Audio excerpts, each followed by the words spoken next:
Olá pessoal, tudo bem? Vamos dar início então à nossa terceira semana, né, da apostila.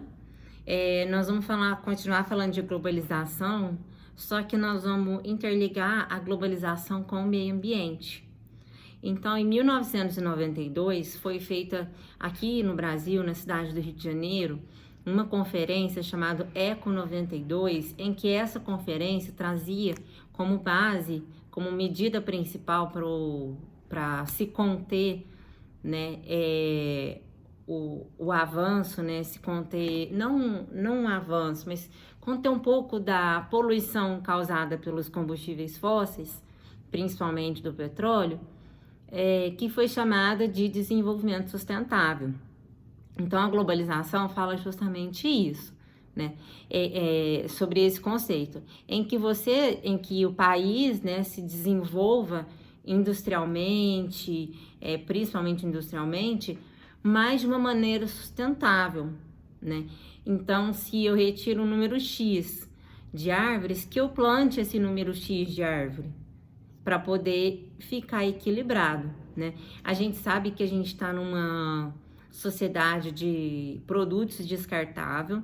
Os países desenvolvidos são os países que mais produzem lixo, né, no mundo. Então, a globalização ela está interligada a isso, porque vamos dar um exemplo do iPhone. Né, o iPhone ele saiu na metade, sei lá, o iPhone 11, né? Saiu na metade, no final do ano passado, não me lembro quando, mas pouquíssimo tempo e já tá lançando o iPhone 12. Nos países desenvolvidos, as pessoas eles pegam esse iPhone, vamos dizer assim, antigo e jogam fora, tá? Só para poder comprar um novo.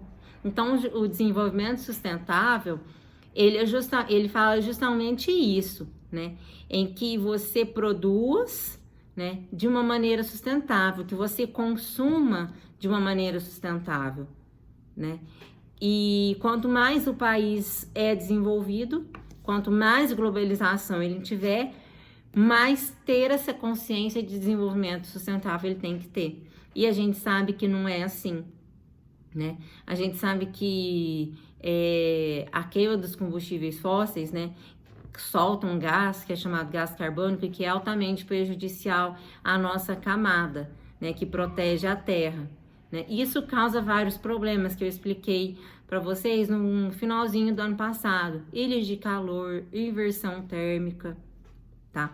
Então, a globalização nem sempre ela tá andando junto com o meio ambiente, junto com esse desenvolvimento sustentável, certo? Isso não é só nas cidades não, viu? É no campo também, que a globalização ela não anda junto com o desenvolvimento sustentável, certo? Eu vou explicar aqui para vocês os exercícios. Ó, depois vocês dão uma olhadinha aqui nesse vídeo, certo?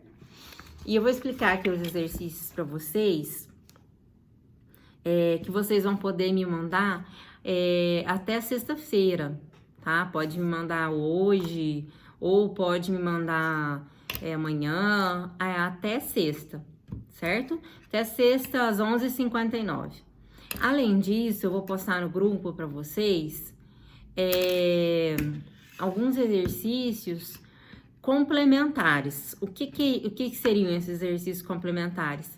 É só para ajudar vocês a treinarem um pouco mais sobre esse assunto. Só que, na verdade, eu vou deixar para passar esse exercício na semana 4. E vou dar um tempo bom aí para vocês resolverem. Que aí eu passo um pouquinho de cada. Então, essa semana 3, eu não vou passar. Esses exercícios complementares eu vou passar só na semana 4.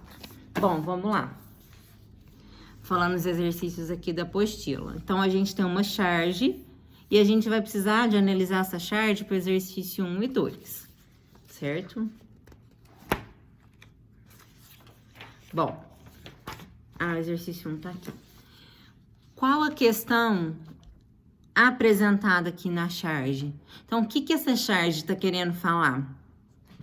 Então, a gente tem alguma coisa de desenvolvido aqui, não sei. Vocês vão analisar melhor. Será que a gente tem algum desenvolvimento? E aqui embaixo, como é que tá a questão do meio ambiente? Vocês vão explicar essa relação aqui. 2.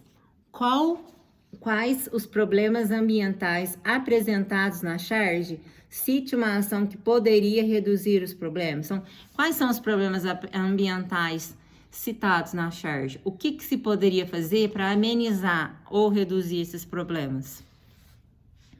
5. A gente vai precisar de analisar essa tabela para exercícios 3, 4 e 5. Então, aqui, ó, a gente tem os líderes em desmatamento, tem aqui os países,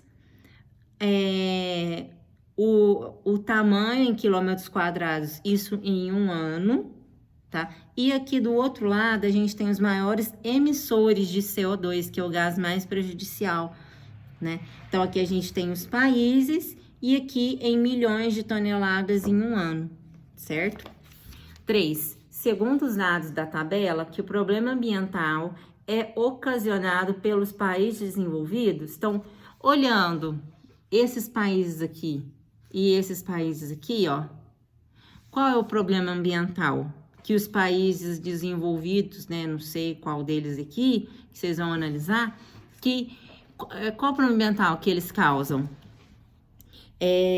Por que esses países ocasionaram esse tipo de poluição em proporções alarmantes? Então, por que esses países produziram esse tipo de poluição em grande quantidade?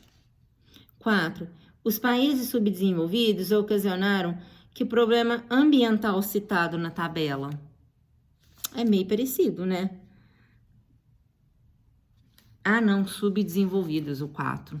O 4, qual é o problema dos países subdesenvolvidos? O 3 é o desenvolvido, o 4 é o subdesenvolvido.